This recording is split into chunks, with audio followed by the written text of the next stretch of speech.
ഇത്രയും കാര്യങ്ങൾ അറിയാണ്ട് നിങ്ങൾ വിയറ്റ്നാം എന്ന രാജ്യത്തേക്ക് പോകരുത്. ഒരുപാട് കാഴ്ചകളും കൾച്ചറുകളും നിറഞ്ഞൊരു വലിയ രാജ്യമാണ് വിയറ്റ്നാം. എല്ലാം കാണുന്നത് ടൈമും ബഡ്ജറ്റും കൊണ്ട് എല്ലാവർക്കും പറ്റണമെന്നില്ല.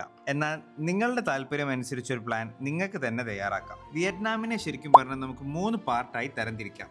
നോർത്ത് വിയറ്റ്നാം, സെൻട്രൽ വിയറ്റ്നാം, പിന്നെ സൗത്ത് വിയറ്റ്നാം. നൈറ്റ് ലൈഫും സിറ്റി ലൈഫും പാർട്ടിയും ഒക്കെയാണ് നിങ്ങളുടെ ചോയ്സ് എങ്കിൽ നിങ്ങൾ പോകേണ്ടത് സൗത്ത് സൈഡിലുള്ള ഹോച്ചിമിൻ സിറ്റിയിലോട്ടാണ്. അതിന്റെ അടുത്ത് തന്നെയാണ് ബീച്ച് ലൈഫിന് ഫേമസ് ആയ ഫുക്കോക്ക് ഐലൻഡ്. ബീച്ചസും മോഡേൺ ലൈഫും ആൻഷ്യന്റ് കൾച്ചറും ഒക്കെ കാണണമെന്നുണ്ടെങ്കിൽ സെൻട്രൽ വിയറ്റ്നാമിലെ ദനാങ്ങും ഹോയ് ഹാനും പോകുക.